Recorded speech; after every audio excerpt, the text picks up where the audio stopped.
Do not listen to people who are only talking about money when it comes to freelancing.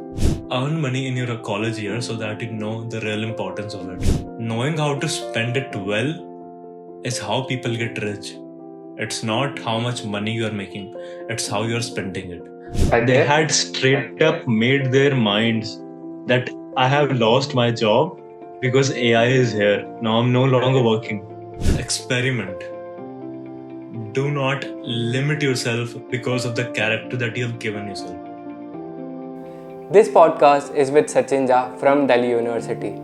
In this podcast, we have discussed how he has earned a lot of money from LinkedIn. This podcast is for you if you want to start freelancing in any of the field, if you want to start creating content, and much more deep talks. Listen to this podcast till the end, comment down your learnings, and share with your friends. Hi Sachin, welcome to the White Collar Podcast, and I'm very honored to have you in this podcast. How are you doing? Thank you so much, Puneet. I'm doing absolutely great. I'm really grateful to be here. It is actually my first podcast, so I'm actually very excited to go about it. That's great, Sachin. Yeah, I'm also feeling very good and honored to have you this, and very excited to talk about your journey, your how you started. So, what was your past experience? यार, आपका past कैसा रहा था? So, as in before I came to college, I used to be very much into content creation. I was very fascinated by TikTok and stuff. Like that was back in 2017, 2018 when TikTok was very new and everybody was talking about it.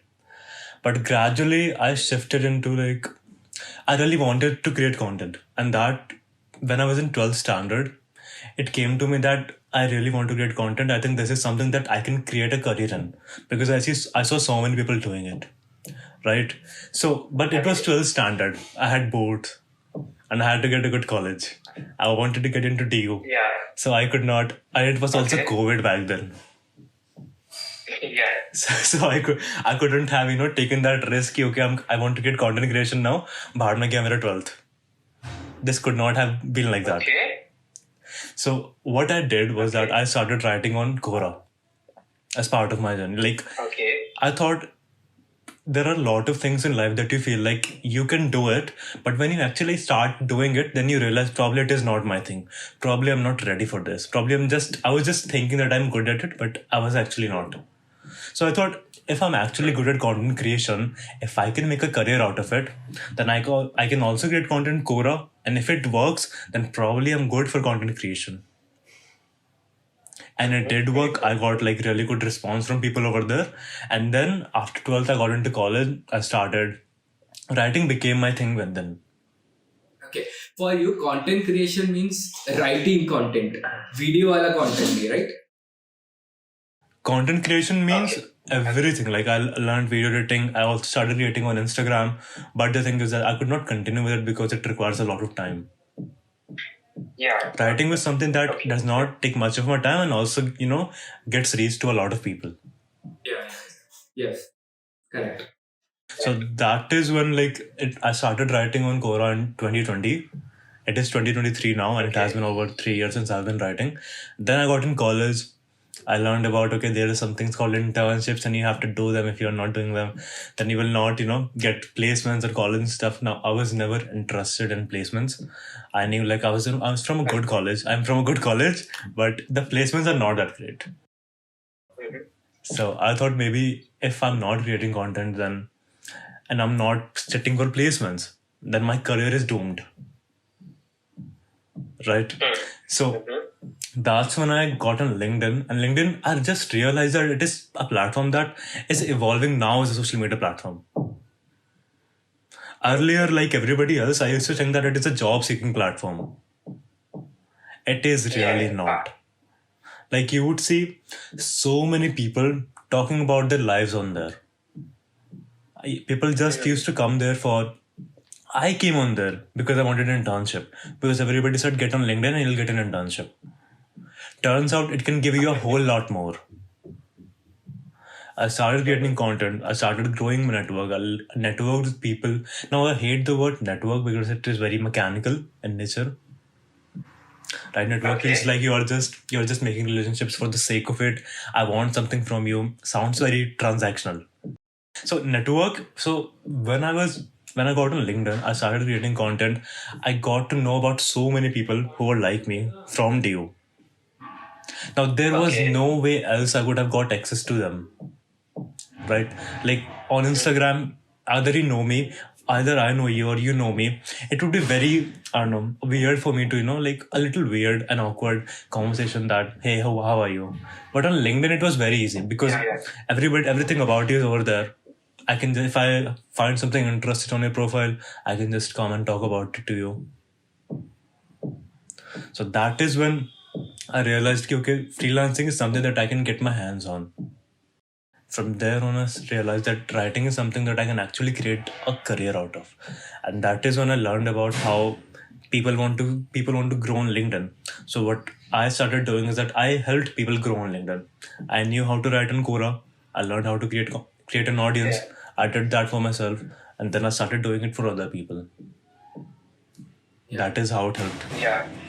Makes sense, makes sense. So you did for 3 years. So what are the three takeaways from your freelancing journey? The three takeaways. The first one would be: do not listen to people who are only talking about money when it comes to freelancing. Okay. The thing is that people have made it such a big thing out of it that you get into freelancing, you'll be the richest person. Like they make it like that. Freelancing is all about earning. Freelancing is something like just how your college placements are, just how content creation is, just like any other type of job out there. Freelancing is just one of them. Now nobody is, creating hype out of everything. Just get into it and you'll get money. But freelancing is like get into it and you'll be rich. The people show it like, hey, this is my 6-figure lifestyle, this is my 7-figure lifestyle, this is how many airplanes I'm flying, this is how many vacations I'm doing. It does not work like that. It is like a normal career out there. You have to get into it, you have to put in effort. That is how you'll grow, that is how you will make money. That is the hard truth of freelancing. Exactly. Nobody would. The famous people, many famous people, would not put it out there because it is not glamorizing. It is very simple, but they have to glamorize it only. Then their content would sell, their courses would sell. Makes sense. Totally makes sense. Yeah. And the second thing would be find a platform. Now, LinkedIn is something that I think has been really beneficial because people who are into freelancing, they usually tend to work on freelancer.com, Upwork, Fiverr. But the thing with those platforms are that they are highly saturated. Just like how you would not suggest someone to get on YouTube if they want to start content creation, because YouTube is highly saturated. It is really hard to grow there now. Like if you want to start creating content, you can start on Instagram, start creating reels. Right? That is how, like, if you are a freelancer, you get into Upwork, you will be thrown out in a second. Because there are so many people out there fighting for the smallest gigs. Makes sense. That is when I thought LinkedIn is something that I think a beginner freelancer, they can get onto LinkedIn, they can start talking about what they like. If it is content writing, talk about that. People will see that you know how to write, and they will reach out to you. You will get clients, and that is your platform that will be giving you clients. And you won't have to reach out to more people if you don't want to, because your content will get you leads. Third thing would be build a network.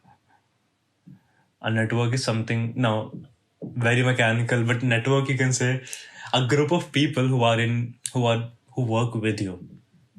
Because freelancing mostly works on referrals. A lot of it works on referrals. If you know me, I know you, I know you're a freelancer, I know I'm a freelancer. I have work that I might not be able to do because I have already too much on my plate. Maybe I do not want it. I know you can get on it. I can give it to you. But that will only happen if you know me. Makes sense. If you do not know me, then I won't be able to give the work to you.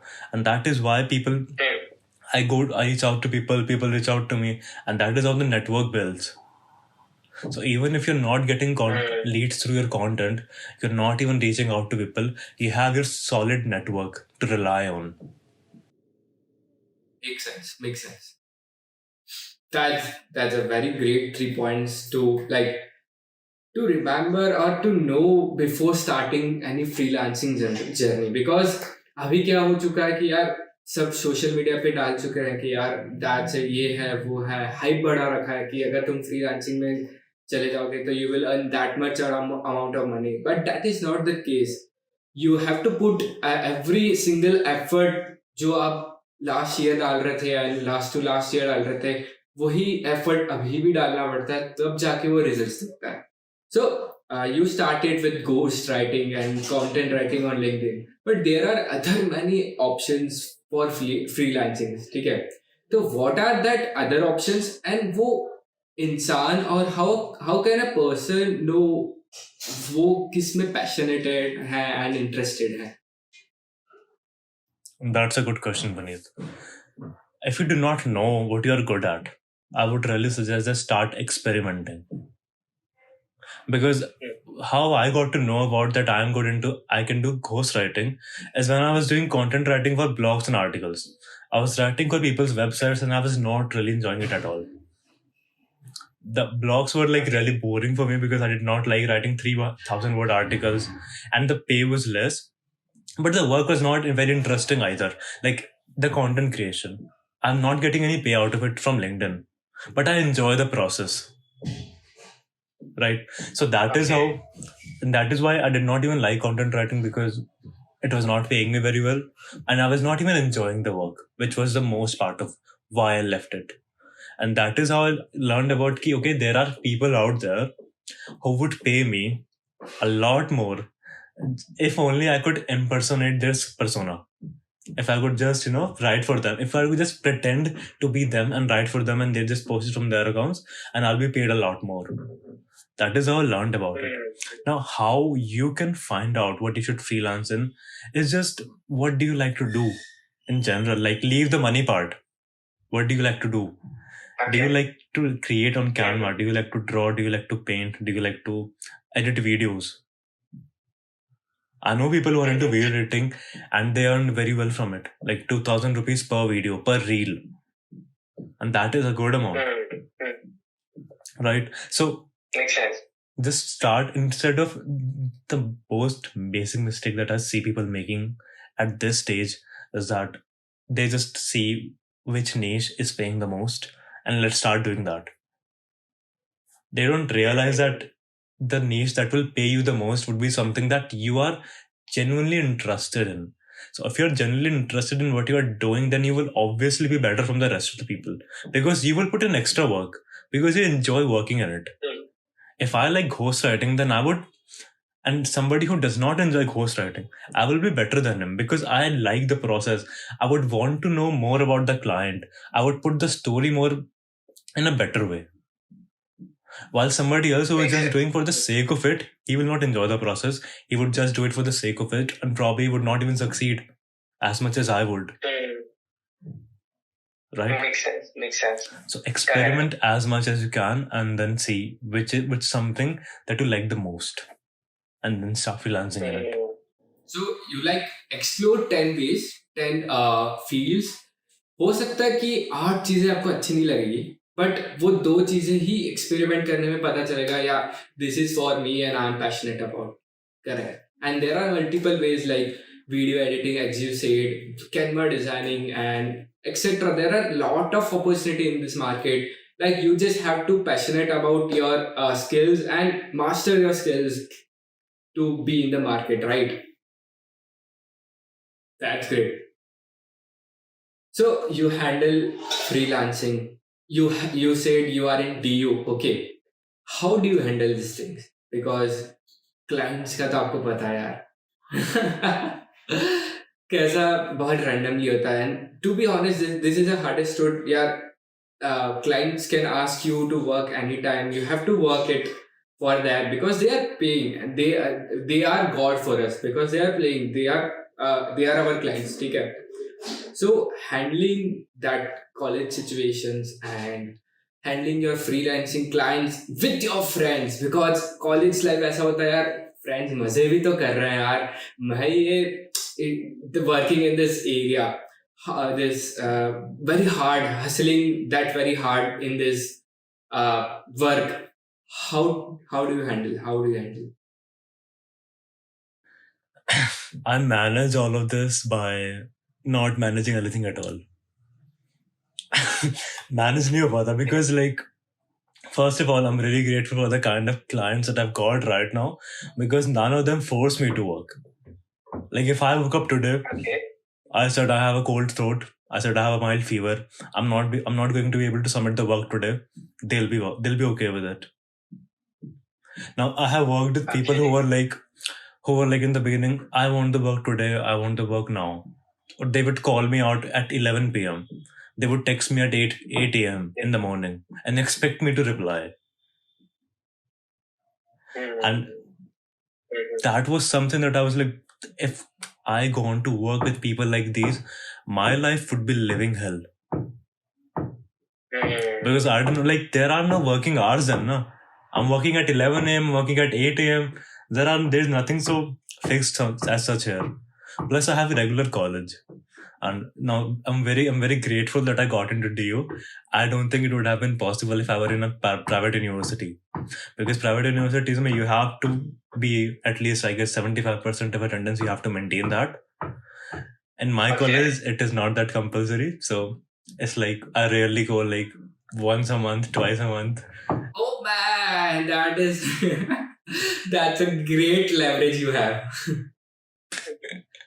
That is why no. Until all this while, like I know people from my class. I have a class strength of 85 students. Okay, and on a random day, you can just enter my class at the first class in the morning when you expect everybody to be there. Out of 85 people, you will hardly see 12, 11. That's the strength that comes. And all of them would be present on exams. All of them. Scoring good score. And scoring good. And everybody's like, I had 7 CGPA, I had like 8 CGPA. I'm like, wow, bro, like I need a life like that. So, but yeah, no, even if I don't go to college that regularly, the relationships still suck. Still like get old, get torn out, get shredded into pieces because the work still consumes you. Because I'm not that like, you are still in college, you do not have tasted what a corporate world feels like to be there. So even if the work takes like 4 hours, because you're not accustomed to working, or you're not accustomed to working, you're not accustomed to an environment where you have to work constantly for 4 hours and not get burned out. Because corporate people have sort of done this for a while now, so they know how to manage it. They can work in the morning and spend family time in the evening. We are still in the family time mode. We have not realized that. So at times, the work that should have taken just 3 hours to complete takes me about a day, and I'm just done that in the entire day. Those are the things that make my relationships suffer, and my college, because my college is good, my grades are not. That is because I spend most of my time in freelancing on LinkedIn. But it is very necessary to, I would say, if you are aiming to get college placement, you should really be present. If you're like me, if you're not aiming for that, to hell with it. But your relationships are something that you should pay attention to them. You would miss it. It is your college. Like it won't be back. Those are something that if I were to go back right now, if I could have done one thing right, like either get my college attendance to full, like I've been present for all of the semesters and all of the days, or I could get my relationships back. I would rather get my relationships back. Yeah, because that is how much, because my college attendance is not going to serve me anything. but the relationships might. They have something to offer me because they fulfill me from the inside. You can't get away from that, right? Makes sense. Makes sense. What do you suggest for the people who have the very tight attendance system, like 70 to 85, and want to start freelancing or the agency work? I have a friend who is doing it because she has a private university. She's in a private university and she is working freelancing. So she told me about her schedule and like she is always cribbing about it because it is so hard for her to manage everything. Because she has to manage attendance plus she's like she usually gets sleep around 4 to 5 hours every day on an average. That is not sustainable and she knows it. But she does not even have another option to, to not go to college because the placements are not good, but she still needs to sit in her exams. She needs to get the degree. So I think if you are in private university, you would really have to be good at managing your time. You cannot afford to let it slip. Like, of course you're human, of course you will make mistakes, but try to make sure that you can save as much as of your time into freelancing and try to be as productive and efficient. Being efficient is really important when it comes to freelancing because you won't even realize the work would have taken just an hour to complete, but 4 hours would pass by like this. You won't even realize that. So being efficient is really important. Makes sense. While in freelancing, there the main and the major questions comes where beginners ask, like they struggle to find clients, okay, and reaching out clients. What are the unique ways that a person or a freelancer can stand out of a great number of freelancers? See, what I've realized on LinkedIn is that there are hell of a lot of numbers of freelancers over there. And like 90% of them are just not what the client wants. So the client just has to go through the 10% of them. Has to realize which 10, who to choose from the 10%. Now, you need to realize that the competition is not the 90%, it is that 10% that is actually good. So to compete from them, what you need to do, like most people when they reach out to clients, they make huge mistakes like they pitch in the first text. They sound like a salesman in their first text, like buy from me. And when like if I were to text you today, Puneet, even though my services were like out of the world level good, and my first text is to you about ki, hey, buy from me. This is my product, buy it now. Would you buy it? Even if I was like selling something, no, like nobody was better than me. You would not buy it because you do not know who I am. But let's just say we have had conversations over time. Let's just say I have interacted with your content before, you have interacted with mine. We have an exchange conversations. Then if I launch a product, which is like 7 out of 10 level good, then I come to you like, hey Puneet, this is what I've created and I think this is something you might be interested in. So would you like to check it out?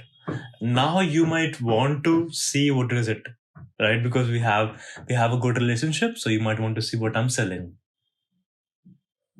But out of nowhere, if you would just come up and tell me, hey, buy this from me because it is really good. Who says that it is good? I am saying that it is good. Nobody's gonna believe you. Yeah. So to stand out from the competitors, just make sure that the messages you send to your clients are the best thing that I have realized. The best thing to get clients. Solve their problems. Do not sell services. Services are mechanical, transactional, inhumane, and just not what the person wants. Like you are a podcast, you run a podcast. If I were to tell you that, hey, I edit videos, and you would say, okay, I'll give you this, like, I'll give you 500 rupees per reel to edit my podcast into 10 different reels. You gave me the work. I just told you I did videos. Now, if I came to you, I looked at your podcast, I noticed that you're doing good. I told you about it. I wrote you a text like, "Hey Puneet, I saw your podcast and I think you have really good conversation skills. I think what you can do better to make it more reach more people, start posting your podcast reels. Like divide like 15 seconds, 20-second reels and post them on Instagram. I think that would help your reach. And I am a video editor. I can help you do that."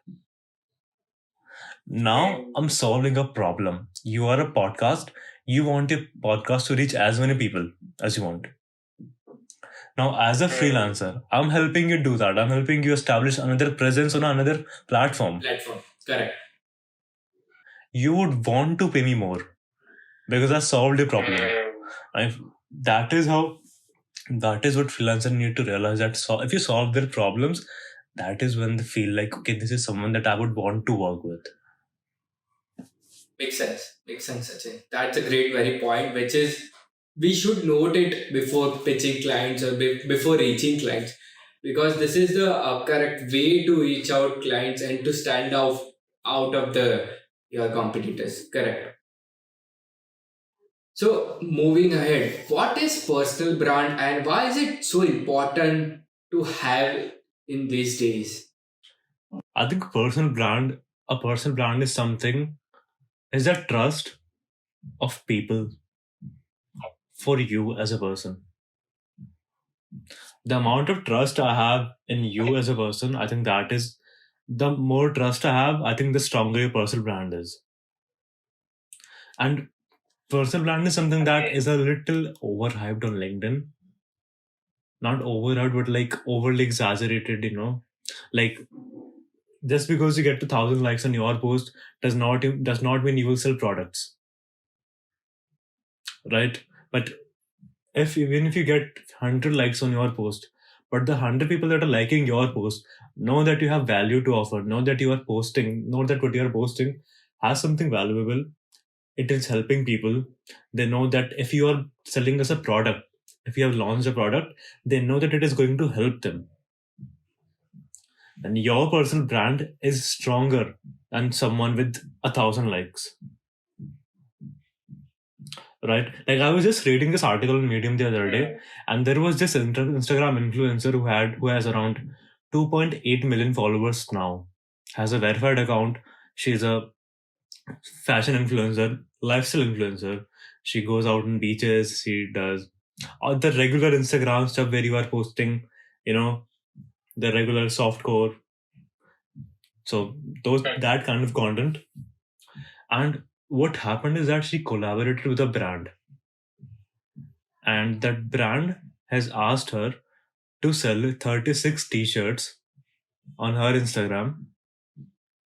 And if she sells those 36 t-shirts, then the brand will continue to work with her. Her account Instagram had 2.6 million followers. She could not even sell 36 t-shirts, and they were not even expensive. Yes. My God. 36 t-shirt. Do you imagine? Like, that is also when she did not just post a story. She did a proper high profile photo shoot. She had photographers flying across from, I don't know, different cities. And like all of her rich ass models on Instagram, her friends, they also promoted it. Even after that, she could not sell 36 t-shirts. Do you see? That is the example of a personal brand that is not there. Because even if you're just posting photos, if you're just talking about yourself, nobody's going to care about it, even no matter how good your lifestyle is. Right? There is no two-way communication here. I'm just showing you how good I am. So I think that's a very downside of a personal brand. Now, on the other hand, you would say that Shah Rukh Khan's son, Aryan Khan, he launched a brand. What was his name? I don't remember the name. I think Reviol. I don't remember the name of the brand. He recently launched a brand. Okay. Do you know about it? No, not yet. Yeah. So what happened? Aryan Khan launched a brand, Diaviol. Diaviol is the name, I guess. So Shah Rukh Khan's son launched the brand. It's a clothing line, elite clothing line, luxury fashion brand. And what happened? The jacket, a normal jacket, Shah Rukh Khan has signed on it. It went out for 2 lakh rupees. Oh Yeah. my god. And it was out of stock in like a day, or not even a day, like in an hour or so. And okay, that was something that Shah Rukh Khan has signed. We understand that it was autographed by Shah Rukh Khan. That jacket got sold for 2 lakh rupees. We understand. It was not for the jacket. On the other hand, the other products by the brand that were launched, Diaviol t-shirt like this, you see this? The brand's name was written over here. Simple black t-shirt, Diaviol is written over here. And it is for 25,000. It is for 25,000. The simple hoodie. And this is a t-shirt. Now make it a black hoodie. Diaviol, 50,000. 48,000 for a sweatshirt, and it was sold out within an hour. That is the power of the brand that Shah Rukh Khan has. That is personal brand. Shah Rukh Khan is not a company that was built by investors. Shah Rukh Khan has built that from ground. So that is a personal brand, that how much trust people have in you. Even if people do not care no more what Shah Rukh Khan is selling, how much it is for selling. If Shah Rukh Khan is the one selling, I'll buy it. That is what people think. Because he has given an impact to the audience, right? That's a great point, man. So is it nowadays is LinkedIn is the only platform to make a personal brand? Not at all. Personal brand has just come into hype over these few years. Personal brand has always been here. If Van Gogh sold out his painting, like Leonardo da Vinci, I think painted Mona Lisa, right? Yeah. So if Leonardo, like I'm not sure if Leonardo was popular back in his time, but if Leonardo, let's just say he was famous for Mona Lisa painting, then if Leonardo sells out something, people would buy it, not because they would not even see what he has painted. They would just buy it because Leonardo is the one who's selling it. Same goes with I think Ronaldo. Did you remember that ad when I think it was some match, or I don't know, some match highlight or something, where Ronaldo was sitting. He had a Coke bottle on the other hand, bottle of Coke, right? Yeah. And I think, I don't know, like there was a bottle of Coke, there was a glass of water. He took the bottle of Coke and put it aside and took the glass of water and drank it. People thought that was because he does not drink Coke and he does not promote it. Coca-Cola's share fell down in a day by drastically. That is the power of a personal brand, that just by, like, he did not even say that I do not drink Coke, he just indicated towards it. And people thought Coke is bad, the shares went down. Now, so that is na key. LinkedIn has just gotten the medium of it to promote it. Now everybody is out there building a personal brand, and how is that happening? That is happening through their content. That is happening through their stories. That is happening through the value that they're creating. So you would see if Ankur Wariku has such a strong personal brand on LinkedIn, that is because he's providing so much value on LinkedIn, plus on other platforms. He's doing so many live events. I have attended one of them, and he's doing he's on YouTube creating content for people. He's posting almost every day on LinkedIn. And that is all value adding to people. That is why he has such a strong personal brand. So LinkedIn has not given birth to personal brand. LinkedIn is just leveraging on it. Makes sense. Yeah, makes sense. There are two major types of content. Okay, it's a written content and a video form content. So how do you know, or how do we know that what works for me, or what is best for me, what fits into me, and I'm passionate about that? Experiment. I started out as a video content creator. I wanted to create on TikTok. I wanted to go on Instagram Reels, but I did not. Instead, I chose to create on Quora. That is a purely text-based content creation platform. And yet, had I not been there, Puneet, if I had not started creating content on Quora, how would I have found out that I'm good at writing? Right? Makes So, sense. and until then, I would laugh at you if you would tell me that, hey, I think you can become a writer, because I had not written anything at all. And Quora was just an experimentation for me. And that is when I started out. That is when I got to know that writing is something that I might be good at. Then I pursued it. And it turns out that I'm actually building a career out of it. All out of an experimentation. So I would suggest that instead of deciding that I would only go for text content or I would only go for video content, see which one is working the best for you. And I would suggest it's not like if you're creating text content, you cannot go for video content, but go for both of the things because both of them are trending. You can leverage on both of them. Do not limit yourself. Correct. So let's talk about LinkedIn algorithms. What do you feel? It's all about luck or it's a science? It's very tricky actually. Algorithm is very moody. Moody, okay. It's very moody. Like you can't, something that worked today for you might not work for me tomorrow. Something that worked for me today might not work for you tomorrow. You cannot say like, you cannot pinpoint things out, say this works and this does not work. There is nothing like that. But there are still a few things that you can do to push the algorithm.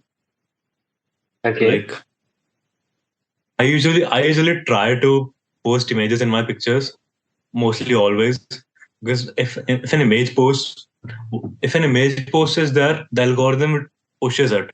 I don't know for what reason, but I think I have one explanation that might explain it, because like this is the phone.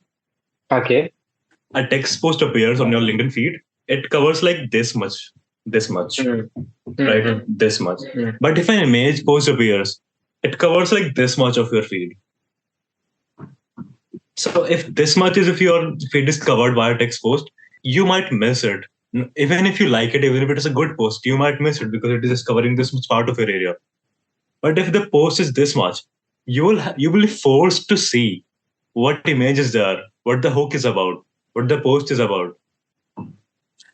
And to drive the algorithm, I think you can try to post image posts. Apart from that, if you want to grow on LinkedIn, I think start adding value as much as you can. By value adding, now it is a very vague term. What do you mean by adding value? What do I do now? Like you told, let's say you are a LinkedIn influencer. You tell me, okay, start adding value on the platform and you will start growing. That is a very vague statement for me, even though I understand that I need to give people, but what do I give? What do I have to give? Right? So I realized that if you want to add value in people's lives, that is when they follow you, because you have added something in their lives and they would want to keep receiving that from you. Makes sense. Right? Correct. So the easiest way I found out by doing that is just tell people. I just read something and it was about, you want to grow on social media, on any social media, go out there, do cool shit, go onto the platform, talk about the shit that you do. Simple. Like, I went on Quora, I started writing there, I got improved by my writing, I got a few million views over there. Now I talk about it on LinkedIn. I tell people how to write. I have done writing. Now, if I tell people how to write, they will listen to me because I have credibility. Exactly. Right? So that is how, and if I'm telling people how to write and they know that I know how to write, then they will listen to me. And what I'm telling them is of help. They will be helped by it and they will start implementing those things that I'm telling. That is how I added value in their lives. Now they would follow me because I have added value. So whatever you learn, whatever you know that you think other people might want to know, start talking about that on any platform, not even LinkedIn, on any platform. On Instagram, you can talk about how your college life helped you become a better person. You can create a reel, you can vlog how your 3 years of college, 4 years of college went by and you learned so many things. What did you learn? Talk about to those other people. They will learn from your experiences. And if they find them helpful, they will follow you. Follow. Exactly. Makes sense. Yeah. So we'll go with the last topic and the trending topic of this year or this era. What I will say that what do you think about AI in content creation or a content writing? Okay. Well, like Puneet, I got so many messages from people, and so many of them, they were not even asking me. They were not even asking me, has AI affected your job? They Okay. had straight up made their minds that I have lost my job because AI is here. Now I'm no longer working. AI Okay. has totally replaced me already. I was like, Mm-hmm. that is so out of context because people think that the thing is, AI like AI is like an advanced tool that can assist you. I think there are a lot of video editing tools out there that are run by AI, and you cannot rely only on that. Like if Puneet, you wanted to post reels, 50-second short clips from your podcast on Instagram, you would not rely on an AI because of that. If you do not know how to edit videos, you would rather hire a freelancer who has a brain to think, who would see what looks good, what does not look good. Mm-hmm. And AI is just works mechanically, works robotically, works on instruction, does not work on emotions, right? So I think ChatGPT, I use it. I use ChatGPT a lot. But the thing is, it cannot replace me because I'm not, you are a person. If I were to write for you, I need to talk about emotions. If I were to talk about my college experiences, I cannot ask ChatGPT to write about my college experiences because it does not know about it. And even if I tell you, like, if I tell it, "Ki, hey, these are my college experiences, now write a post about it," he would be either it would be blank or it would create something totally obnoxious Mm-hmm. because there would be no emotions on it. It does not know what would click with the audience. What emotion do I want to convey through the post? It does not know anything. It receives a command, it does an action. That is it. But I think if you know how to use AI properly, you can do a lot. Like my job requires for me to do a lot of research, Mm-hmm. but I cannot. What happened is that like I cannot for the research I need to go through a lot of articles. That cannot Mm-hmm. happen because if I'm like for just one piece of work, if I have to go through 10 pieces of articles, that would take me a lot of time. But I can just take those articles, put them on ChatGPT, ask it to summarize for me. It can just give me the summarization. Now I know what I wanted to get from the articles. I don't have to read them entirely, right? Makes So that sense. is how it Correct. helps me. So something that was taking me an hour to do now takes me only 30 minutes. That is how it helps you. Makes sense. Yeah, उसको friend बना रहे हैं. Make ChatGPT or AI as a friend Make and करो. your friend or your, yeah.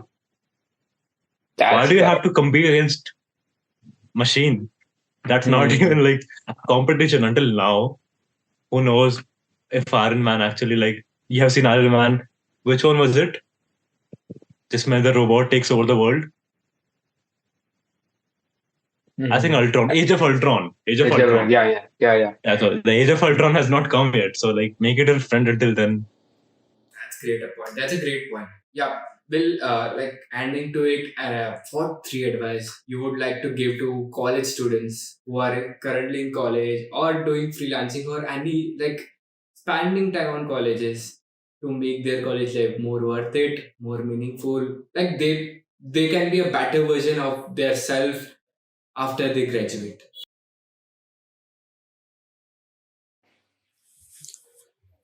practice your communication skills.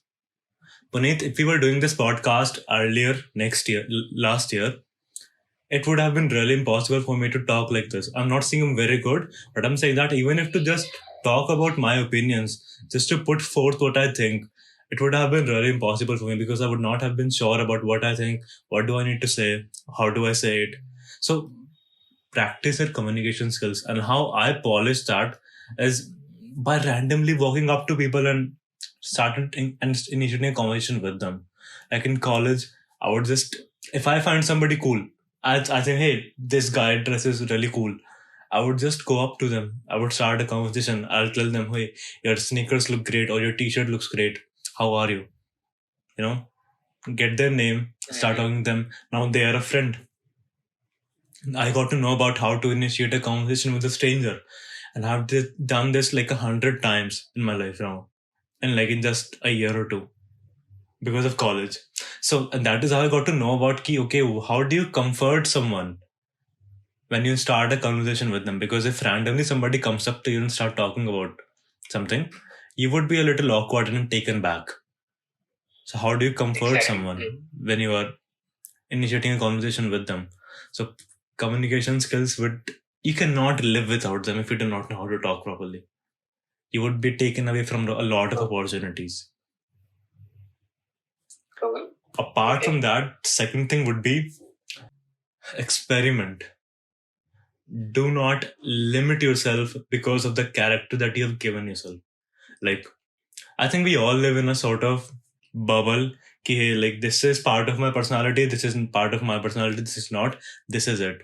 So, like, if I'm somebody who does this, then I do not do something else because मैं तो ये करता हूँ.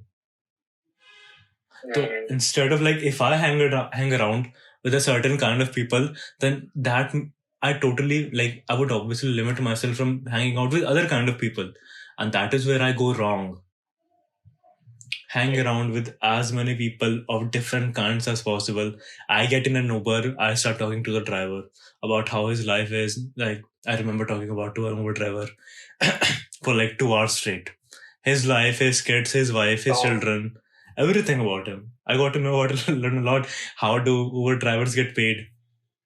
So, and he was not my kind of people. Not that he was a driver, he was just not the kind of people I'm friends with. Not my usual type. But still, just to experiment to see how it would go. And it was a beautiful conversation. I still remember it. It was years ago. I still remember it. So, you should experiment a lot. Third thing would be start making some money. It is important.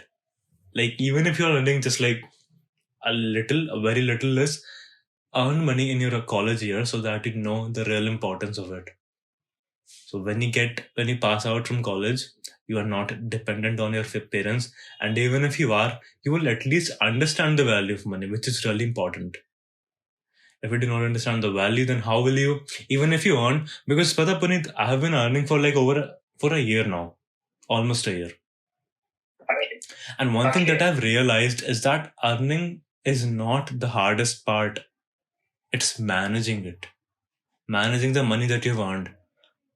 Knowing how to spend it well is how people get rich. It's not how much money you're making, it's how you're spending it. So the sooner you start making money, the sooner you have the opportunity to start learning to manage it. Know how to manage money and you will be rich. I think that's the mantra. That's a great podcast, dude. I really appreciate your words, and I learned so much. I hope we elevated audience. Your perspective towards freelancing, towards college life, towards friends, towards your life was very different. Thank you so much, Puneet. It was amazing talking to you. Thank you.